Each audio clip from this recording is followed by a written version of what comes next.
की स्थापना में किन तत्वों ने महत्वपूर्ण भूमिका नहीं निभाई थी? अंग्रेजों को स्वच्छ प्रशासन ने राष्ट्रीयता की भावना का विकास हुआ था। उपयुक्त दोनों कारणों से प्रशासनिक और न्याय एकरूपता के कारण, संचार साधनों के विकास के कारण। ICS की परीक्षा में शामिल होने के लिए उम्र अवधि घटाकर कितना किया गया? 19 वर्ष। समाचार पत्रों ने किन किन विचारों को लोकप्रिय बनाया?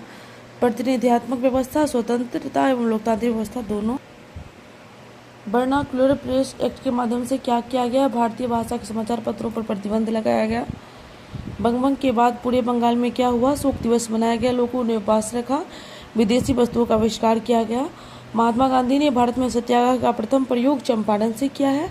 और रॉयलेट एक्ट के विरोध में सभा कहाँ हो रही थी? जालियांवाला बाग में। कैसरे हिंद की उपाधि का किसने त्याग किया? महात्मा गांधी ने। करो या मरो का नारा गांधी जी ने कब दिया था? भारत छोड़ो आंदोलन के दौरान। राष्ट्रीय आंदोलन 1885 से 1947। ब्रिटिश भारत के तीनों प्रोविंस में शुरू में अलग अलग 3 संगठनों का गठन हुआ, जिसके सदस्य मुख्यतः अंग्रेज और भारतीय जमींदार थे। बंगाल में ब्रिटिश इंडियन एसोसिएशन, मद्रास में मद्रास नेटिव एसोसिएशन और बम्बे में बम्बे एसोसिएशन। 1867 में पूना सार्वजनिक सभा की स्थापना महादेव गोविंद रानडे ने किया। 1876 में इंडियन एसोसिएशन की स्थापना सुरेंद्रनाथ बनर्जी द्वारा कलकत्ता में की गई। 28 दिसंबर 1885 को भारतीय राष्ट्रीय कांग्रेस की स्थापना हुई। भारतीय राष्ट्रीय कांग्रेस की स्थापना 28 दिसंबर 1885। भारत में निवास करने वाले सभी वर्ग, धर्म, जाति के, भाषा एवं लिंग के समूह के लोग भारतीय हैं और भारत इन भारतीयों का घर है। आर्थिक नीति को ही दरिद्रता के लिए जिम्मेदार माना गया। अंग्रेजों ने संपूर्ण भारत को अपने हित में राजनीतिक रूप से एकीकृत किया। संपूर्ण भारत को सड़क, तार एवं रेल के माध्यम से एक सूत्र में बांधा। भारत में आधुनिक राष्ट्रवाद की भावना को सशक्त बनाया। स्वतंत्रता, समानता और भ्रातृत्व की भावना फ्रांस की क्रांति से संबंधित है। वर्नाक्युलर प्रेस एक्ट 1878 में। देसी भाषा वर्नाक्युलर प्रेस एक्ट 1878 के द्वारा भारतीय भाषाओं में छपने वाले अखबारों पर प्रतिबंध लगा दिया गया था। Indian Mirror, Dwarkanath Tagore, Bengali Girish Chandra Ghosh, Kesari Marathi Tilak, Amrit Bazar Patrika Shishir Kumar Ghosh, Hindu GS Iyer, Hindu Patriot Harishchandra Mukherjee के द्वारा लिखा गया है। Indian Mirror, Bengali Kesari, Marathi, Hindu Patriot, Amrit Bazar Patrika इत्यादि अनेक अंग्रेजी समाचार पत्र एवं भारतीय भाषा के समाचार पत्रों ने अंग्रेजों की कुकृतियों को प्रकाशित तो किया ही, साथ साथ प्रतिनिधियों के द्वारा शासन की व्यवस्था, स्वतंत्रता एवं लोकतांत्रिक विचारों को आम लोगों के बीच लोकप्रिय बनाया। इस प्रकार भारतीय समाचार पर राजनीतिक प्रशिक्षण एवं राष्ट्रवादी विचारों के फैलाव के मुख्य हथियार के रूप में काम करने लगे। अंग्रेजी विद्वान जैसे विलियम जोन्स, मैक्स मुलर आदि ने शोध एवं अनुसंधान के बाद प्राचीन भारतीय संस्कृति की समृद्ध एवं बहुमूल्य धरोहर को उजागर करने का सफल प्रयास किया। ICS में भर्ती होने की आयु घटाकर 21 वर्ष से 19 वर्ष किया गया। लॉर्ड रिपन ने जाति भेद पर आधारित न्यायिक असमानता को दूर करने का प्रयास किया। इसने एल्बर्ट बिल के माध्यम से भारतीय जिला एवं सत्र न्यायाधीश को भी वही शक्तियां तथा अधिकार प्रदान किया जो यूरोपीय न्यायाधीशों को मिले हुए थे। 28 दिसंबर 1885 को भारतीय राष्ट्रीय कांग्रेस की स्थापना बॉम्बे के गोकुलदास कॉलेज के हॉल में भारत के विभिन्न भागों से 72 प्रतिनिधियों के द्वारा किया गया। दादा भाई नौरोजी, फिरोज शाह मेहता, बदरुद्दीन तैयब जी, WC बनर्जी, RC दत्त और एक साल बाद शामिल होने वाले सुरेंद्रनाथ बनर्जी जैसे पढ़े लिखे दूरदर्शी व्यक्ति थे। कांग्रेस के शुरुआती नेता A.O. ह्यूम जैसे अवकाश प्राप्त अंग्रेज अधिकारी को अपना मुख्य संगठनकर्ता बनाया। सुरेंद्रनाथ बनर्जी, गोखले, तिलक आदि नेताओं ने भारत को बनता हुआ राष्ट्र बताया। कांग्रेस में शुरुआती दिनों में बिहार के प्रतिनिधि। कांग्रेस की स्थापना के समय बिहार से कोई प्रतिनिधि तो शामिल नहीं था, लेकिन कलकत्ता के दूसरे अधिवेशन में 1886 में कुल 16,000 रुपये खर्च हुए, जिसमें 2500 रुपये का सहयोग अकेले दरभंगा महाराज लक्ष्मेश्वर सिंह के द्वारा किया गया। द्वितीय अधिवेशन में डेलीगेट के रूप में बिहार से शालिग्राम सिंह, विश्वेश्वर सिंह, कुल्हड़िया स्टेट जिनके नाम पर BN कॉलेज है, शामिल हुए पूर्वेंदु नारायण सिन्हा, गजाधर प्रसाद देवी जैसे पेशे से वकील थे, ये भी शामिल हुए। गोपाल कृष्ण गोखले, राष्ट्रीय चेतना पैदा करनी चाहिए और बढ़ावा देने चाहिए ताकि धर्म, जाति और वर्ग की विभिन्नताओं को परे रखकर वे एकजुट हो सके। दादा भाई नौरोजी ने कहा, हम यहाँ के राजनीतिक संगठन के रूप में इकट्ठे हुए हैं ताकि हम अपनी राजनीतिक आकांक्षाओं से अपने शासकों को अवगत करा सकें। W.C. बनर्जी, कांग्रेस का उद्देश्य भाईचारे के माध्यम से भारतीय जनता के बीच सभी तरह के जाति वर्ग क्षेत्रीय पूर्वाग्रहों को समाप्त करना और देश के लिए काम करने वाले के बीच भाईचारे और दोस्ती का और मजबूत बनाना है।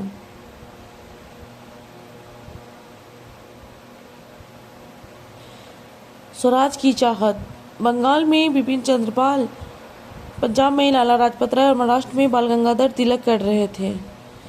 इन्होंने प्रार्थना निवेदन की बजाय रचनात्मक कार्यों में आत्मनिर्भर पर जोर दिया। लाल बाल पाल। बाल गंगाधर तिलक ने नारा दिया, स्वराज मेरा जनसिद्ध अधिकार है और मैं इसे लेकर रहूंगा। बीबीसी टीआरडी 2 में पूछा गया था। बंग भंग एवं स्वदेशी आंदोलन। लॉर्ड कर्जन ने राष्ट्रीय भावना को कमजोर करने के लिए 1905 में बंगाल के विभाजन का आदेश निकाला। बांग्लादेश पश्चिम बंगाल, उड़ीसा, बिहार और झारखंड के प्रदेश थे। बिहार, उड़ीसा एवं झारखंड को पश्चिम बंगाल के अंतर्गत रखा गया। 16 अक्टूबर 1905 को शोक दिवस मनाया गया। बंगाल की गलियों में वंदे मातरम के नारे गूंज उठे। कलकत्ता के टाउन हॉल में एक सभा हुई जिसमें तिलक भी उपस्थित थे। बंगाल से बाहर स्वदेशी आंदोलन नदी तिलक और लाला लाजपत राय के हाथों में था। सरकार ने दमन का सहारा लिया, आम सभाओं पर प्रतिबंध लगा दिए। तिलक को राजद्रोह के आरोप में फंसाकर 6 वर्षों के कारावास की सजा दी गई। 1906 में मुसलमान जमींदारों एवं नवाबों द्वारा ढाका में स्थापित ऑल इंडिया मुस्लिम लीग के गठन में भरपूर मदद की। अंग्रेजों ने 1906 में मुस्लिम लीग का गठन कब हुआ था? 1906 में। इसी समय पंजाब में हिंदू सभा नामक राजनीतिक दल का गठन किया गया। इसका विस्तार हिंदू महासभा के रूप में 1915 में किया गया। निर्वाचन मंडल की मांग, जिसे 1909 में सरकार ने मान लिया। लीग ने मुसलमानों के लिए अलग निर्वाचन मंडल का मांग कब किया था? 1909 में सरकार ने इसे मान लिया। खुदीराम बोस राष्ट्रीय आंदोलन में बम की राजनीति का प्रारंभ करने वाले प्रथम क्रांतिकारी थे। पिस्तौल का ही इस्तेमाल किया जाता था आमतौर पे। खुदीराम बोस का मकसद आज़ादी के लिए संघर्ष करने वालों की यातना देने वाले अंग्रेज जातियों को सबक सिखाना था। मुजफ्फरपुर के जिला न्यायाधीश D.H. किंग्सफोर्ड की हत्या की जिम्मेदारी इन्हें दी गई। इन्होंने गलती से किंग्सफोर्ड की जगह प्रिंगले कैनेडी की बग्घी पर 30 अप्रैल 1908 को बम फेंक दिया। बग्घी में सवार कैनेडी की बेटी घटनास्थल पर ही मर गई। अस्पताल में कैनेडी की पत्नी ने भी दम तोड़ दिया। खुदीराम बोस रातों रात मीलों पैदल चलकर बैनी रेलवे स्टेशन पहुंचा। कौन स्टेशन? तो बैनी। इस घटना की चर्चा चल रही थी कुछ लोगों द्वारा, जिस पर खुदीराम बोस अचानक बोल पड़े, किंग्सफोर्ड नहीं मरा। वहां के लोगों को इन पर शक हुआ बोस पे। वो पकड़े गए। मुकदमा चलाकर इन्हें 11 अगस्त 1908 को फांसी दे दी गई। इसी तरह मुजफ्फरपुर बम कांड से एक नई राजनीतिक चेतना का प्रारंभ हुआ। इस घटना के संबंध में 22 जून 1908 को केसरी के संपादकीय में तिलक ने लिखा, 1897 जब पूना के पुलिस कमिश्नर डेंट की हत्या चापेकर बंधुओं में दामोदर एवं बालकृष्ण का नाम आता है। विस्फोट की घटना तक कोई ऐसा महत्वपूर्ण काम नहीं हुआ जो अधिकारियों का ध्यान प्रजा की तरफ खींचता है। मुजफ्फरपुर और पूना दोनों घटनाओं का उद्देश्य एक ही था। पूना में चापेकर बंधुओं द्वारा घटना किया गया था, मुजफ्फरपुर में खुदीराम बोस द्वारा। मुजफ्फरपुर और पूना की दोनों घटना का उद्देश्य एक ही था, लेकिन मुजफ्फरपुर की घटना का दृष्टिकोण व्यापक था, क्योंकि पूना के पुलिस कमिश्नर की हत्या का कारण पूना की अव्यवस्था और अत्याचार, जबकि मुजफ्फरपुर की घटना बंगाल का विभाजन था कारण। प्रथम निर्वाचन मंडल किसी खास धर्म और जाति के लोगों का चुनाव अपनी जाति या धर्म के लोगों द्वारा किया जाना। सांप्रदायिकता किसी संप्रदाय द्वारा अपने राजनीतिक स्वार्थों की प्राप्ति के लिए धार्मिक भावनाओं के। गांधी जी दक्षिण अफ्रीका में सत्याग्रह का सफल प्रयोग करके 1915 में भारत लौटे थे। गांधी जी पूरे देश को साबरमती आश्रम अहमदाबाद को स्थापित किया है। गांधी जी के आगमन के समय होम रूल आंदोलन पूरे जोर शोर पर था, लेकिन वो इसमें भाग नहीं लिए थे। गांधी जी नरमपंथी राजनीति में भी आस्था नहीं रखते थे। गांधी जी सिर्फ सत्याग्रह में विश्वास रखते थे। वे किसी भी संगठन में अपनी शर्तों पर शामिल होना चाहते थे। भारत में सत्याग्रह का प्रथम प्रयोग चंपारण में हुआ। चंपारण बिहार में दूसरा, अहमदाबाद और खेड़ा में आंदोलन का नेतृत्व किया है गांधी जी ने। चंपारण और खेड़ा तो किसानों का आंदोलन था, लेकिन अहमदाबाद औद्योगिक मजदूरों के लिए था। सबसे सफल कहानी बिहार के चंपारण की है, जिसे हम लोग 3 कटिया पद्धति के नाम से 3/20 नील की खेती की अनिवार्य रूप से करनी पड़ती थी, इसके विरोध में था। चंपारण के किसानों की जमींदारों को चंगुल से मुक्त करने के लिए राजकुमार शुक्ल ने कांग्रेस के लखनऊ अधिवेशन में गांधी जी से चंपारण आने का आग्रह किया था। गांधी जी को चंपारण गांव में जाने की छूट देने का निर्देश दिया गया। सरकार ने उन्हें मना किया, लेकिन गांधी जी नहीं माने। वो बोले कि सरकार मुझे विद्रोही ही क्यों न मान ले, लेकिन मैं शामिल होऊंगा। गांधी जी अपने सहयोगियों ब्रजकिशोर प्रसाद, राजेंद्र प्रसाद, महादेव देसाई, जेबी कृपलानी एवं बिहार के स्थानीय नेताओं के साथ घूम घूम कर उन समस्याओं को जानने का प्रयास किया। 3 कटिया व्यवस्था समाप्त हो तथा बागान मालिकों द्वारा अवैध रूप से वसूली रकम वापस की जाए। 25% रकम वापस करने पर सहमत हुए। गांधी जी मान गए, क्योंकि इनकी नज़र में यह भी बागान मालिकों के लिए बहुत बड़ी बेइज्जती थी। शर्मिंदगी से 1 दशक के अंदर ही बागान मालिक चंपारण छोड़कर चले गए। चंपारण की सफलता के बाद अहमदाबाद के मजदूरों ने भी मदद मांगी। गांधी जी के प्रथम भूख हड़ताल अहमदाबाद मिल मजदूर के लिए हुआ था। गांधी जी ने भारतीय राष्ट्रवादियों को सत्याग्रह का शस्त्र दिया। शांतिपूर्ण हड़ताल उपवास के माध्यम से अंग्रेजी साम्राज्यवाद का राष्ट्रवादियों ने डटकर मुकाबला किया। मोतिहारी में अपने प्रवेश पर कमिश्नर द्वारा पाबंदी लगाए जाने संबंधी सरकारी आदेश के उत्तर में मोतिहारी के जिलाधिकारी को 6 अप्रैल 1917 को गांधी जी ने अपने पत्र में स्पष्ट शब्दों में कहा था कि सार्वजनिक हित और जिम्मेदारी की भावना में विश्वास रखते हुए उनके लिए चंपारण जिला छोड़ना संभव नहीं है। सरकारी आदेश के उल्लंघन के लिए सरकारों ने जो भी सजा देगी उसे मानने के लिए सहर्ष तैयार है। रॉलेट एक्ट मार्च 1919 में रॉलेट एक्ट नामक कानून बनाया, जिसमें संदेह के आधार पर किसी व्यक्ति को निश्चित समय तक गिरफ्तार किया जा सकता था। गांधी जी रॉलेट एक्ट के विरोध में 6 अप्रैल 1919 को राष्ट्रीय अपमान दिवस मनाने का निर्णय लिया। राष्ट्रवादी विरोध एवं प्रदर्शन हुए। इसी क्रम में पंजाब के 2 नेताओं सरफुद्दीन किचलू और सतपाल मलिक को गिरफ्तार कर लिया गया।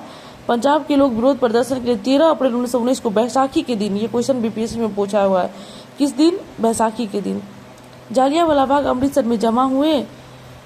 लोग सभा कर ही रहे थे, पुलिस ने बिना चेतावनी के भूल पर गोली चला दी। सैकड़ों लोग मारे गए, हजारों की संख्या में घायल हुए। सारे देश में इस घटना ने लोगों को आंदोलित कर दिया। प्रथम विश्व युद्ध में पराजय के बाद तुर्की के खलीफा को पद से हटा दिया गया। दुनिया अनिश्चित के मुसलमानों की तरह भारतीय मुसलमान भी ऑटोमन साम्राज्य के पवित्र इस्लामिक स्थलों पर खलीफा का ही नियंत्रण देखना चाहते थे। भारतीय मुसलमानों ने मोहम्मद अली और शौकत अली के नेतृत्व में अंग्रेजों की वादा खिलाफी के विरुद्ध खिलाफत आंदोलन की शुरुआत की। गांधी जी ने इसे हिंदू मुस्लिम एकता के अवसर के रूप में देखते हुए जालियांवाला बाग हत्याकांड और खिलाफत के मामले में अत्याचार के विरुद्ध में असहयोग आंदोलन चलाकर स्वराज की मांग के आह्वान किया। खलीफा मुसलमानों का धार्मिक और राजनीतिक रूप से प्रधान व्यक्ति होता है। 8 अगस्त 1920 को गांधी जी के नेतृत्व में असहयोग आंदोलन चलाने का निर्णय लिया गया। रविन्द्रनाथ टैगोर ने इसके उपलक्ष्य में नाइटहुड एवं महात्मा गांधी ने कैसर हिंद की उपाधि त्याग दी। चुनाव का मतदाताओं द्वारा बहिष्कार किया गया। मोतीलाल नेहरू, CR दास, राजगोपालाचारी एवं आसफ अली जैसे वकीलों ने वकालत छोड़ दी। स्कूलों में कॉलेजों के विद्यार्थियों ने छोड़ दिया। विदेशी वस्तुओं का बहिष्कार किया गया। होली जलाई गई थी। इंग्लैंड से आयातित वस्त्रों की मात्रा में भारी गिरावट हुई। जन भागीदारी। खेड़ा गुजरात के किसानों ने अंग्रेजों द्वारा थोपे गए लगान के खिलाफ आंदोलन चलाया। तमिलनाडु में शराब दुकानों की घेराबंदी, आंध्र प्रदेश में वन सत्याग्रह, तो पंजाब में अकालियों ने गुरुद्वारों में बैठे हुए भ्रष्ट महंतों को हटाने के लिए आंदोलन चलाया। जन भागीदारी। मजरूल हक राष्ट्रीय आंदोलन की गतिविधियों को संचालित करने के लिए खैरू मियाँ की जमीन पर बिहार विद्यापीठ के सदाकत आश्रम को स्थापित किया। कौन था? मजरूल हक। मजरूल हक ने सदाकत आश्रम का स्थापना किया था खैरू मियाँ की जमीन पे। 22 दिसंबर 1921 को ब्रिटिश स्वराज पटना में आगमन हुआ। फरवरी 1922 को आंदोलनकारियों की भीड़ ने चौरी चौरा में पुलिस थाना उत्तर प्रदेश पर हमला करके 22 पुलिसकर्मियों को जिंदा जला दिया। गांधी जी हिंसक आंदोलन के खिलाफ थे, फलतः इन्होंने 6 फरवरी 1922 को आंदोलन की समाप्ति की घोषणा कर दी। किस आंदोलन था? असहयोग आंदोलन की। झंडा सत्याग्रह। झंडा सत्याग्रह का प्रारंभ 13 अप्रैल 1923 से शुरू हुआ, जब अंग्रेजी शासन ने लोगों को झंडा लेकर चलने से रोक दिया। कांग्रेसियों ने हुक्म मानने से इनकार करते हुए नागपुर में सत्याग्रह करने का निश्चय किया। झंडा सत्याग्रह कहाँ से शुरू हुआ था? नागपुर से। शहीद हरदेव ने तिरंगे के सम्मान में शहादत दी। नागपुर झंडा सत्याग्रह में देश के कोने कोने से सत्याग्रही पहुंचने लगे। बिहार के सत्याग्रह भेजने की जिम्मेदारी राजेंद्र बाबू की थी। हरदेव नारायण सिंह भी थे, जो पटना जिला के अकबरपुर पालीगंज के पथ पर अवस्थित गांव तोड़नी के रहने वाले थे। वे परिवार छोड़कर अपने साथियों अवध बिहारी सिंह, व्यास सिंह, हरदेव सिंह आदि के साथ नागपुर पहुंचे। यहाँ 18 जून 1923 को इन लोगों को कैद कर लिया गया। 1 वर्ष की सश्रम कारावास सजा सुनाई। खान पान की कठिनाइयों के कारण सत्याग्रहियों ने ब्रिटिश अधिकारियों से विश्वास बिगड़ने लगी। सत्याग्रहियों ने ब्रिटिश अधिकारियों से माफी मांग जेल से छूटने की सलाह दी, लेकिन उन्होंने माफी मांगने से इनकार कर दिया। इनकी मृत्यु नागपुर जेल में हो गई। शहीद हरदेव की। राजेंद्र बाबू भी उसी जेल में बंद थे, नागपुर जेल में। हरदेव नारायण सिंह का शव राजेंद्र बाबू, सरदार पटेल, जितेंद्र दास को सौंप दिया गया। दाह संस्कार सबों ने मिलकर किया। अपने शहीद पुत्र की याद में पिता चंद्रिका सिंह जीवन पर्यंत तिरंगा अपने कंधे पे। चंद्रिका सिंह किसके पिता थे? तो हरदेव सिंह के पिता थे चंद्रिका सिंह।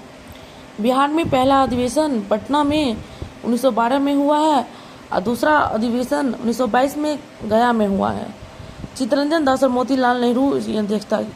नेताओं ने पार्टी की परिषद के चुनाव में भाग लेने का पक्ष लिया था। चित्तरंजन दास और मोतीलाल नेहरू बिहार से। फरवरी 1923 में स्वराज दल का गठन किया गया, चित्तरंजन दास और मोतीलाल नेहरू के द्वारा। पटना में इसकी आरंभिक बैठक हुई। बिहार में डॉक्टर राजेंद्र प्रसाद आदि के प्रभाव के कारण स्वराज दल असफल रहा। असहयोग आंदोलन के स्थगन के बाद जनता के बीच उपजी असंतोष की भावना को लाभ उठाने के लिए भारतीय कम्युनिस्ट पार्टी में राष्ट्रीय स्वयंसेवक संघ RSS का गठन हुआ। एक पार्टी सर्वधारा जनसाधारण वर्ग की प्रतिनिधि थी, तो दूसरी हिंदूवादी उग्रवादी राष्ट्रीय संगठन मानती थी।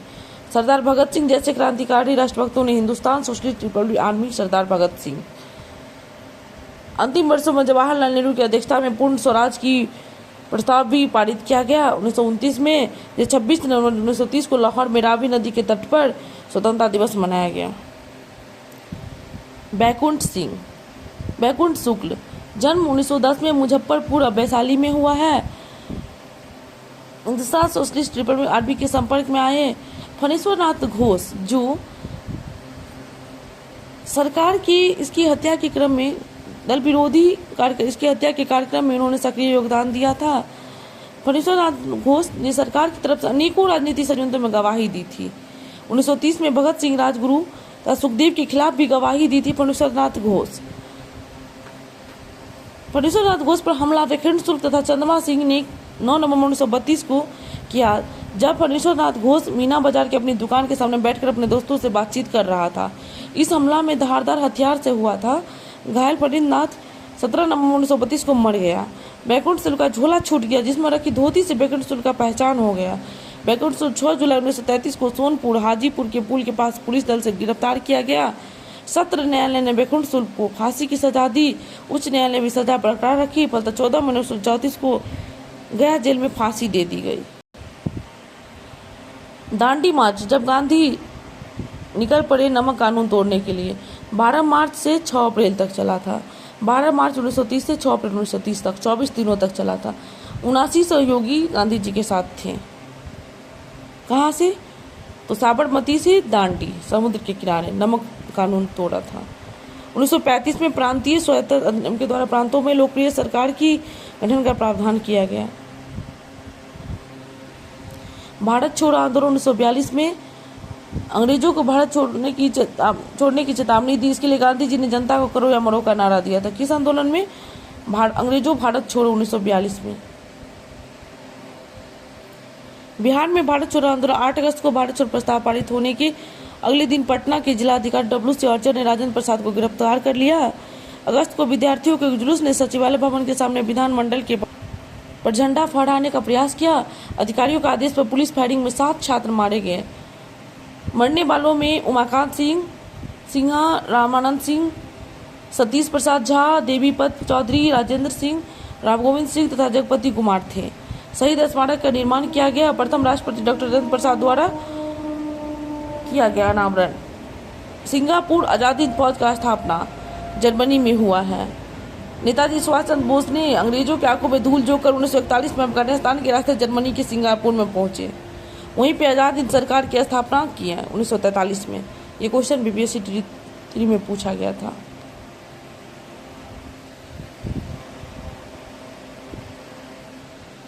कैबिनेट मिशन 30 सदस्यीय थी। कैबिनेट मिशन ने मुस्लिम बहुल क्षेत्र को कुछ सहायता प्रदान की। मुस्लिम लीग ने पाकिस्तान की मांग के समर्थन में जनता से प्रत्यक्ष कार्रवाई दिवस 16 अगस्त 1940 को मनाने का आह्वान किया। प्रत्यक्ष कार्रवाई दिवस 16 अगस्त 1946 अंग्रेजों की फूट डालो नीति की प्रकाष्ठा थी।